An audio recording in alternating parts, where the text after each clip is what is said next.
Okay, hi everybody. I'm Kaye here on my homestead in Tennessee. Literally 10 minutes ago, when I was putting on a little lipstick, the sun was beating through my window and it wasn't windy or raining. You just saw what it's doing now. If you're new to my channel, I live on a little over 9 acres in Tennessee after starting my gardening life in Los Angeles and my channel in Los Angeles 13 years ago. So this is a completely different thing that I'm doing, and I have been so appreciative of everyone who has followed my journey here. And if growing your own food and making one-pot meals and finding plants to make medicine out of and so much more, if that interests you, I hope you'll subscribe to my channel, click the bell for notifications, scroll down and click all so you won't miss an episode. Now today I was going to review where we are. This is the end of May. Unbelievable. It has been a big, huge effort to get to this point, and I wanted to have everything planted and in the ground by June 1st, which would have been way ahead of my previous 3 years, 4 seasons here. So that hasn't happened entirely, but I'm close. And so I wanted to just show you what's coming up, the changes we made in the last week. There's a whole lot more to do, but I just wanted to review for you, if you've missed some episodes. What's different this year is I have a new driveway garden, which is, I term my office. I come out for sunrise. I'm trying to get into the circadian rhythm. I lived this long without understanding circadian rhythm, and I'm trying to learn about that now. And so I'm taking in sunrise beside my driveway garden. That's all new there, and that's a focus on perennials, blooming, hopefully lots of blooms. And then back here I have just my citrus and fig trees in pots. And then the side garden has been completely redone. It's actually been reduced by about 10 by, at least 10 feet here, and one end and one end. So it's smaller, it's flatter, and the best thing is I have a ditch over here to divert water that comes off of this hill behind me, because I am on a wooded lot on a hill, if you're new. This house was carved out of a hill and set right in the only flat spot on the whole hill. So all the gardens that I've developed have either had to be flattened or they're sloped. And this one over here was somewhat flattened, but because of so much water coming off this hill behind me, a lot would continue to wash out, land down here and then wash out the soil. Now, everything is clay here, clay soil and rock.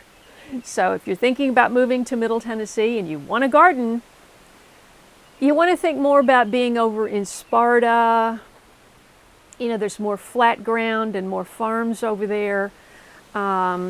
Closer to Lebanon, it's all rock and hilly, so it's very hard, but not impossible. And the beauty, ouch, that was my dragon fruit. They're hiding under here because dragon fruit do not like a lot of water.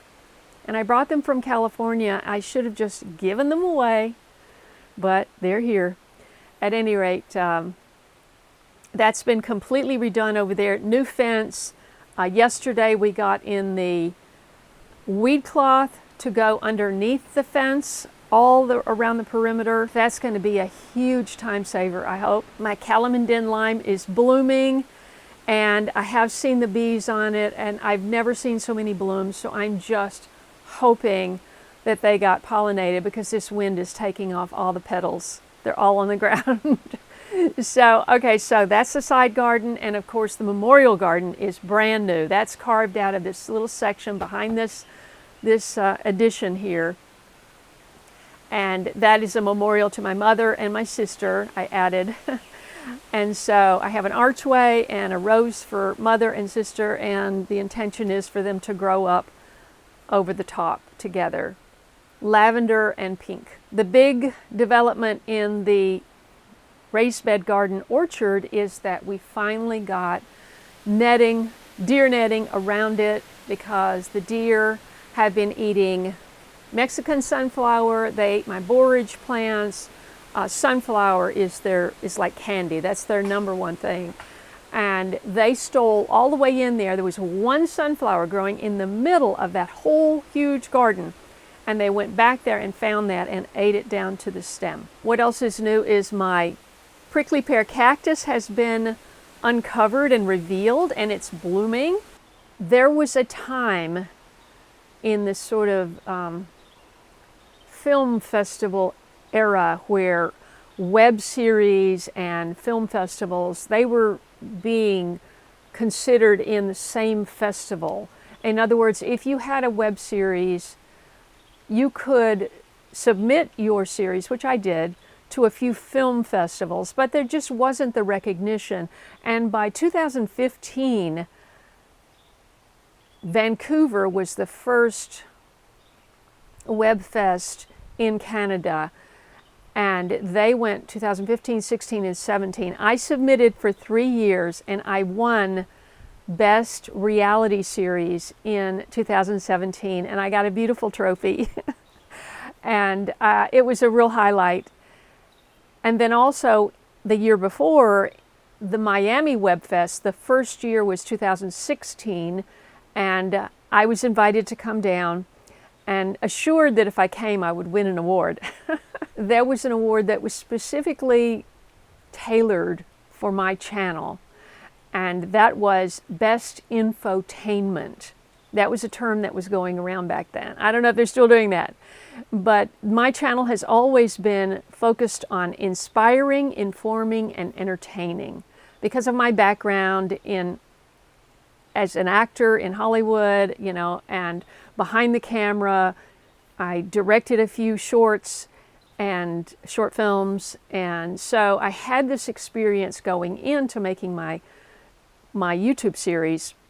I wanted my series to be like a show and to be entertaining, family friendly. I wanted children to enjoy it. So I had a lot of bugs and butterflies, and I had a person doing animations for me. I also had an editor and a sound editor, and I paid all these people out of my pocket just so that it would be a really beautiful gem of a show. And this went on for 5 seasons.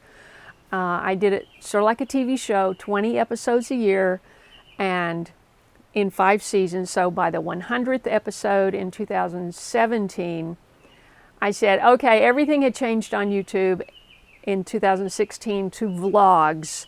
Just put out as much material as you can with your cell phone. It was no longer viable to do it the way I had done it. But if you go back and you look at my channel from the first 5 years, you will see those original episodes had all that. Animations, it had a jingle. I had a jingle created by a composer. And so I had all of that, and it was just a lot of fun, but unsustainable. So I just wanted to tell you that in case you go back and you're wondering, well, why does it look so different now than it looked way back then? And that's why. Okay, here's the Calamana today. We'll see what it looks like tomorrow after this wind. But hopefully a lot of blooms got pollinated. And look what came back. I had this sitting around all winter, and it had a dead stem on it. This is dead, right? So I thought it was dead. This is Maringa, but it sprouted out of the base. And so I have a Maringa plant right here. And this is I had to look it up because it was growing out of a completely different kind of plant. I said, what is that in that plant? And it's a capsicum, and I believe it's long red cayenne. The Rose of Sharon have absolutely leafed out. Remember when they were sticks when I put them in? This is just amazing, and I'm so looking forward to those lilac blooms. Even this one, which was literally 4 little sticks, is coming out. Look at this one. Fantastic. Get the mud off my boot. So this is the water that travels down to my new ditch here, which is working. Starting to fill up with weeds, but check out this new weed cloth around the perimeter. And since the only thing I'm trying to keep out of here are deer, because you can't keep raccoons out of anything without a dog, I just have the netting draped down for now. There will be a gate here. It's just kind of pushed down to the bottom of the to-do list. I'm seriously considering putting in raised beds here. I have 13 4-inch cups of squash seeds in the house waiting to sprout. This is butternut, and that's a lot of butternut. These are very strong seeds.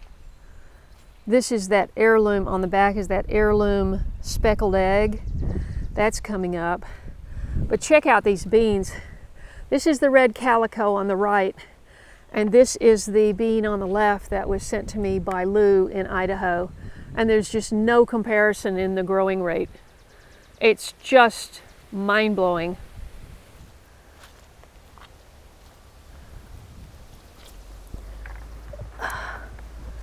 See if we can get out of here. Just tore my hair down. Oh well. Pecan trees are looking good. And that's mostly late bone set that you see growing up.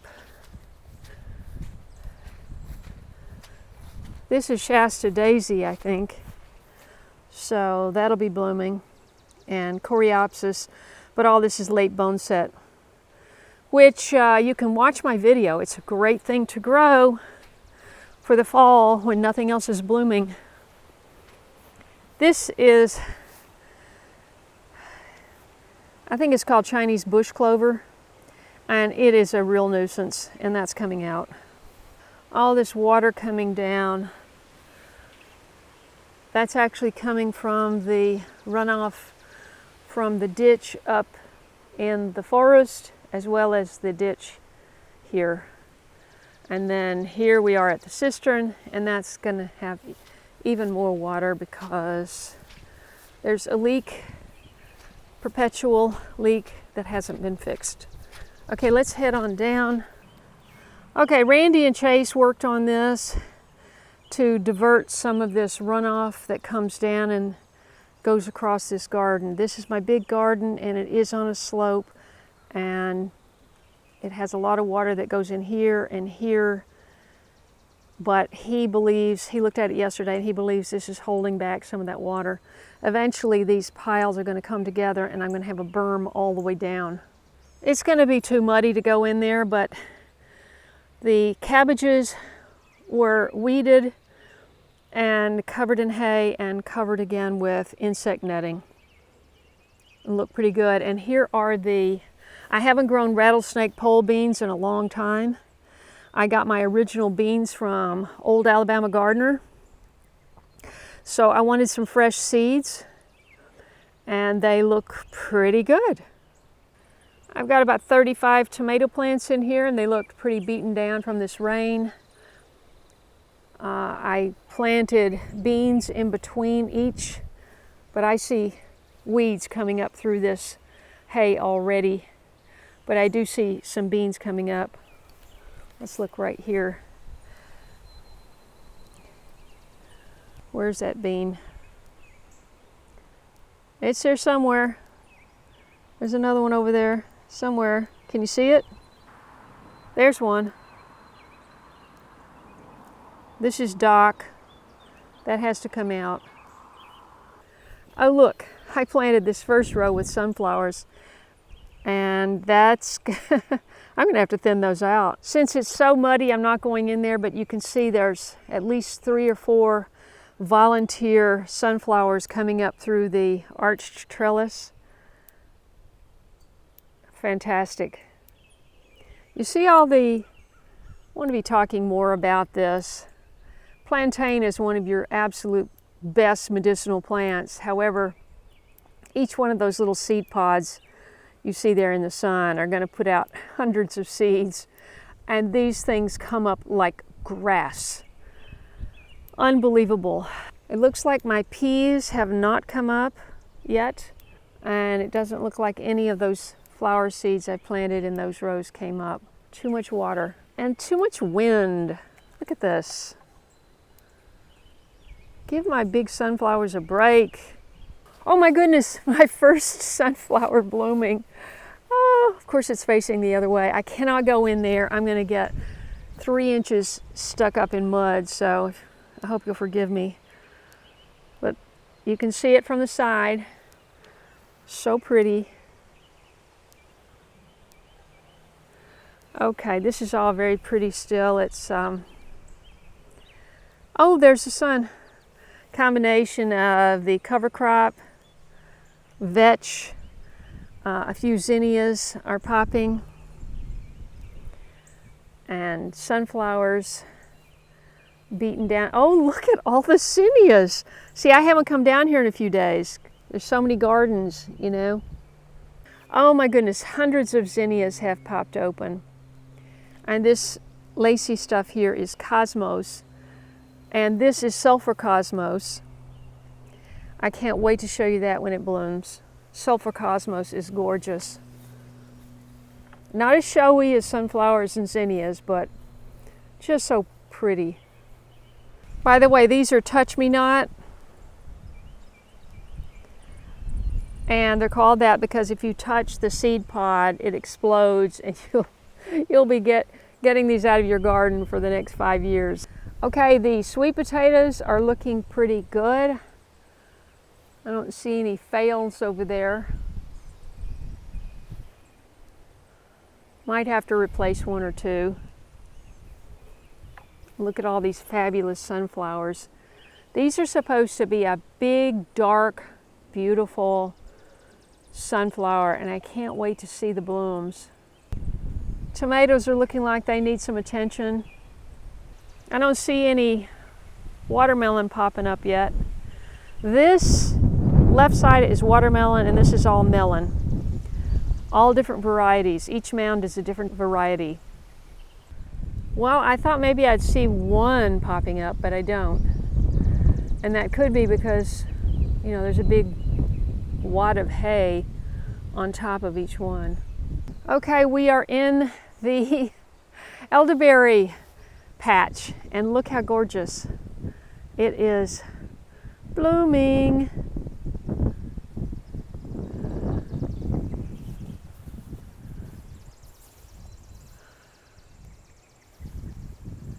There's one that's very white.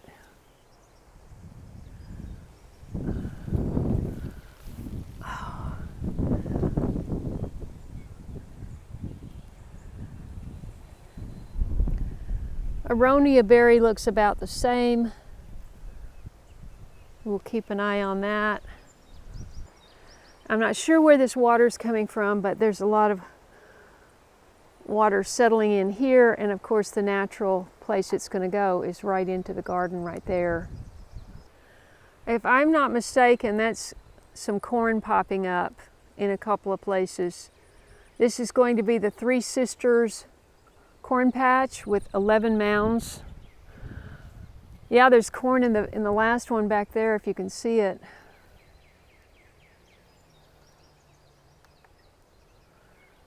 And this front one too.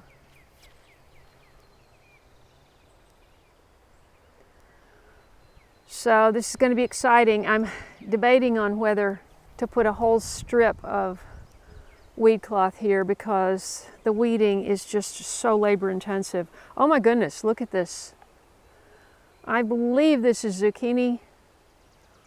I think he did green, yellow, that kind of thing. You can see the sweet potatoes a little bit better from this angle. And the garlic is starting to yellow, so I don't know. It's going to be June any second, so, and I don't have scapes. Wait. I just misspoke. I see a scape over there. Can you see the scapes forming? Oh yes, I see them. I need to come and cut those as soon as it stops raining. Yeah, and I've got some more squash up here. And check out this sunflower that recovered after it blew down and I broke it. It's got a nice top on it. Okay, this is what happens to the widow's cross. When you get into June, the pink is gone. The pink is just a spring thing. This is what widow's cross looks like. It's lost all its pretty pink. And if I want to harvest some yarrow, I better do it. Here we have the flower garden. This is the long view of the flower garden, which has gone from 20 by 30 to about 30 by 40, something like that. This year, I'm growing tomatoes, Mexican sunflower, zinnias, sulfur cosmos, and cushaw squash, as well as basil. And I did have borage, but the deer ate it. Yesterday we put in the T-posts for a fishing line fence around this. There's nothing really to draw the deer in except when they get really hungry, who knows. But I was going to put the hot wire back up, but I think I'm just going to do the fishing line and see how it goes, because it's just so much better looking. I just painted the tips of the T-posts. I'm trying to do that all over the garden because it just looks so much better. This is sulfur cosmos, and can you tell I sewed it thickly? It's going to be interesting. And up in that row I have some different kinds of basil. This right here is my row of cushaw, and for whatever reason I have 3 plants. Out of 7 mounds, 5 seeds each, I've got 3 plants. So yesterday I put 5 more seeds in each mound, and we'll see. These are 23 seeds, 2023. 24 I didn't have much cushaw, but cushaw is something I always want to grow. And I've got the 1 row of zinnias in the front. We've got T-posts all the way around this orchard and terrace and raised bed garden. Also my blueberries are in here. Of course, that doesn't keep out the birds. But because I have my potatoes covered in insect netting, the deer were not able to eat them, except for a couple poking out the sides. So right now this is just draped on here loose, just as a suggestion to keep the deer out. Okay, this is what's new. This got in the last 3 days. This mirrors what we did in the side garden. These 4x4 cedars are set in concrete, and there will be a gate here. And this will be our main entrance to this garden. If I want to do other gates, I can always cut the netting and do them later, but this will be the only entrance right now. Down there you see the blackberry arbor. These are the raised beds. Beyond that are the blueberries, 2 rows. Beyond that are the 3 terraces, and at the bottom, the 3rd terrace has the new grape vines. Back there, peach trees. They still have a lot of peaches, but there's a ton of peaches on the ground. The 3 raised beds here are full of brassicas, and I am threatening to just cut the leaves, the outer leaves, and just start making wraps and ferments and all of that, and not wait for the head to form, because it may not. We finally got all the strawberries. That's the 2nd one and the 3rd one. We got all those weeded and straw put in. And then up here, this is emerald basil up here. It's a different kind I grew this year. These are volunteer anise hyssop, and over there I have tarragon, savory, parsley, and thyme down here. It's almost too gorgeous to eat. You know, it's just absolutely beautiful. That's broccoli, kohlrabi, kale. I see the kale has been eaten, chewed on, and red cabbage. What have we got in here, I wonder? There's just nothing forming, and I think what I should do is just take these leaves and slice them up and ferment them. Now look at this. This is what happens when you don't do anything for 1 month. 1 month when you have nutgrass. Now I thought the asparagus was done so that I could just get in there and dig all this stuff out. But as you can see, I just harvested 2 days ago, and I have 1, 2, 3, 4, 5, 6, 7, 8, 9. Yeah, I've got 9 in 10 in there to harvest now. 11. This is supposed to be onions. Well, I planted potatoes in here last year, can you tell? So the soil was so hard, I didn't think I was going to get even any onions. It was just incredible, and there was nutgrass, but I was pretty vigilant about pulling it out, and unlike over in the other bed. But as you can see, I've got some nice looking onions in here. I'm just shocked. Onions and potatoes do go good together, but this was unintentional.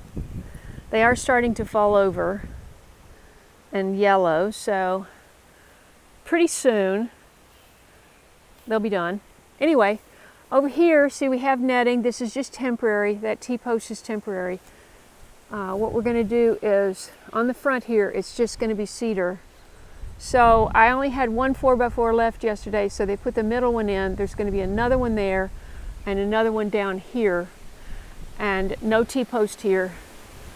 And the netting is just going to come into the blackberry arbor the way it does on the other side. I weeded this yesterday, so it looks a lot better. And this ash tree is doing well, and it's going to be moved to this corner in November when it's dormant. So we've just got the netting going here. You can't even see this. You really can't even see it. It just disappears. Okay, peach trees, just for orientation, this is the other side of the orchard. And these are all hazelnuts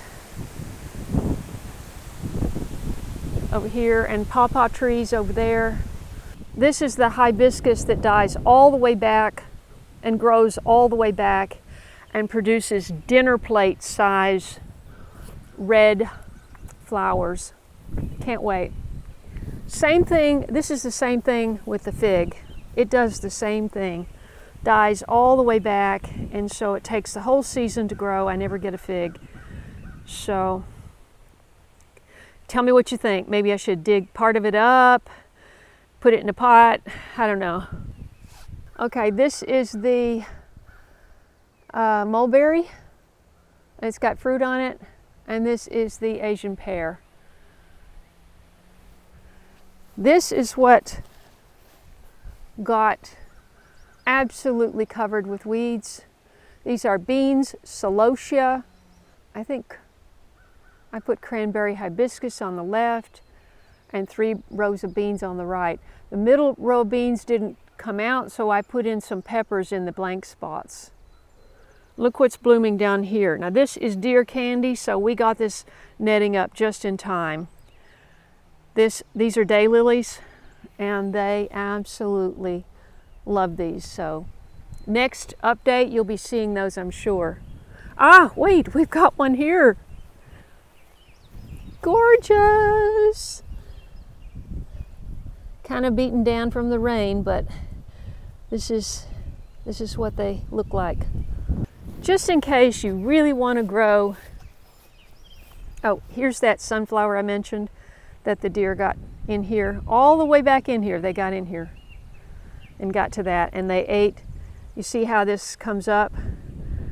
The netting comes up. They ate the potatoes sticking out. So this is the big surprise. Remember I grew red Malabar spinach on the ends of the terraces? Well, guess what? The seeds are everywhere. I'm going to have so much.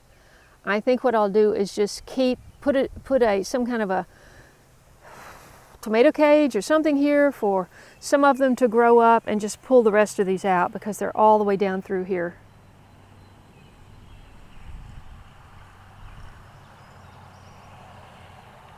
And this is what flea beetle does to your eggplant if you're not careful. Now, diatomaceous earth, you can use a atomizer. Is that what it is? Not an atomizer. It's a thing you squeeze, and it puts out the powder into the air, and it falls on it. But it goes away when it rains, and we have so much rain. Now this is roselle, so I'm pretty excited that I got one. It's been years since I had one that made it. Yeah, that's the only one. I had at least 6 or 8 roselle in here. But the potatoes are just absolutely awesome. Down here we have the new grapevines, and I had one grapevine. It wasn't doing well, the one at the end, and I had another one in a pot from my other grapevines down there, my vineyard. And I just thought, you know what? I stuck it in the same hole. Let's see, 1, 2, 3, 4. So I stuck it in that hole with the one that wasn't doing well, right there. And I just said, you know what? I'm going to see which one prospers and cut the other one out. It's 2 different varieties though. Okay, down here, I've showed you this before. This is all the wild Cape gooseberry. But that is tomatillo, which is in the same family. So all this needs to be cleaned out. Plus I've got some onions on the side, so got a lot of weeding to do. You know, I think that sounds like the tree guy down there, maybe. And he's using the same tree guy that came here. I just want to point out the celosia looked so bad a couple of weeks after I planted it, and look at it now. This looks so good. It just got off to a rough start, and now it all looks good, and I just have to get this whole thing weeded. Oh look, the light just hit the driveway. It's so pretty. Okay, just wanted to show you these gorgeous blueberries. And there's a whole bunch of them. And I am debating on whether to cover the bushes with netting to protect against the birds. I've come this far, and I think I probably should do it. These are volunteer tomatoes. I stuck them all in a pot that doesn't drain, so they're not going to be alive very long in there, but I want to sort them out and take the best 5 and plant them. Just wanted to show you some things growing on the driveway. This is plantain growing wild out of this, and dandelion. Dandelion in this one pot here. It's been sitting on the driveway. This is celery. I've got a huge pot of celery. If you've never seen celery growing, it doesn't grow in those neat little bundles like you see in the store. It grows like that, you know? And I guess they put a band around it to keep it together while it's growing. This is cardamom, and this is a jungle plant, tropical, and I don't think it'll survive winter here, which is why I keep it in pots. It's so gorgeous. This is horseradish. Fantastic horseradish. Just beautiful, even if you don't eat it. I'm just going to give you a quick overview of the driveway garden. This is my new office. I just sit right there for sunrise, have my first cacao, look at the flowers. This is turmeric, and these sat in the pots in dry dirt all winter. I mentioned this before, but now look how they're unfurling. They're just gorgeous. This is chocolate mint. I'm keeping that in a pot. Another geranium. Gosh, it looks like it's a pink one. And a bunch of other things that fell over that need assistance. This is a new addition, but it fell over. I just couldn't, wow, it's so heavy. I can't do that. Yeah, there we go. With one hand. But look at that. That's brown-eyed Susan, I think is what it says. Yep, brown-eyed Susan, Sunbeckia luna. Yeah. That's brown-eyed Susan, and it needs a bigger pot. Pronto. But I just thought, isn't that gorgeous for my driveway garden? My olive trees getting planted is new since last week. I'm keeping them in pots so that they survive the winter. Geraniums. I've got a dahlia undercover under there. I'm gonna have to figure out something to do because the deer will just march right in there. Look what I decided to do with the maypop.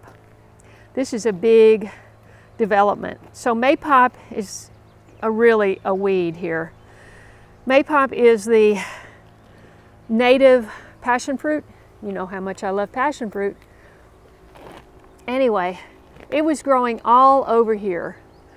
And I thought, I'm not going to have trellises all over this place just for the maypop, but I would love to see it bloom. The blooms, passion fruit blooms, are fantastic, gorgeous, gorgeous. I had a ton in California, a ton of vines. I don't think they taste as good as the ones we had in California, but I want to try it. I want to try to make something with it, and I want to see the blooms. So I saw these red, what is that up there? Right overhead. There it goes. Ah, I don't think you got to see it. I saw these red twirly things at Lowe's, and I thought maybe that would work because it's a vine. Maypop is a vine. And so I have 8 of these, and the rest of them I pulled out. And then the 3 down here, I wound on this little iron fence, this antique iron fence I picked up on Facebook Marketplace. So we'll see, but that is definitely a new development.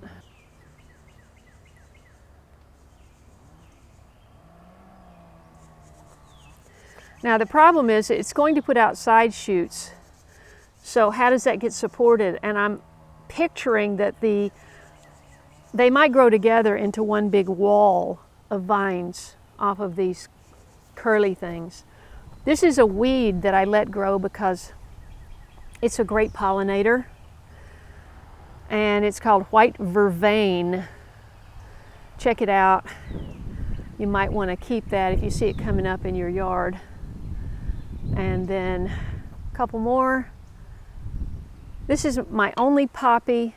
Could not keep it alive, don't know why. Oh, and I'm about to get my first coneflower. This was a gift from Jamie. And I have these geums, these little orange flowers that are so pretty.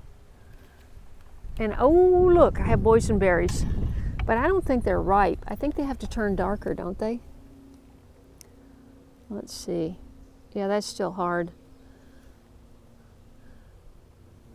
This I planted last year. This was a plant I got from Ivy Organics along with my blackberries. Check out their plants on their site, but look at this larkspur. I forget the exact name, but it is the prettiest thing in the garden, and I unfortunately have this dumb fence around it because I don't want it to get eaten. But literally the most beautiful thing in the garden right now. This is from Jamie, as is the hollyhock. And they ate it down. They ate the top off. I probably should get this inside. Well, I can't. Okay, it is inside. See how they ate that off? But I have to say the most impressive thing in the driveway garden is the blooms of the valerian. Valerian is an herb that is used for sleep. You can make tea out of it. It helps to relax you for sleep. And it is like a tree. It's stunning. Look at that. Now this has been blooming for a week. By the way, the orange tie that I kept in the garage all winter made the transition to the driveway garden and looks fantastic. That is the other valerian trying to bloom. This we dug up from the side yard. It's supposed to be Shasta daisy as well. We'll see. And the anise hyssop is starting to bloom. Check out these pretty little things. Wow. I'll put the link right above, but I did a video on cardinal basil.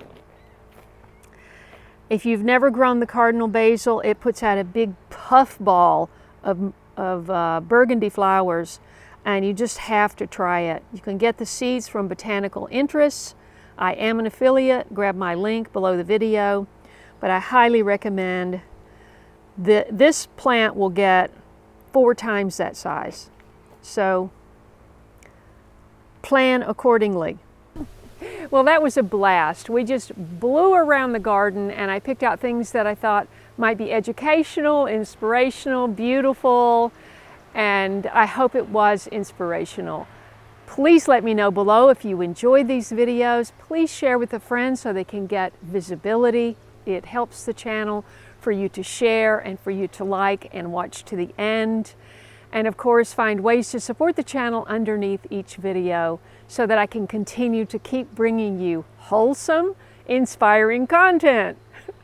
I love you guys. Thank you so much. God bless, and I'll see you in the next video. Next Saturday, 9 a.m. Central. Be there.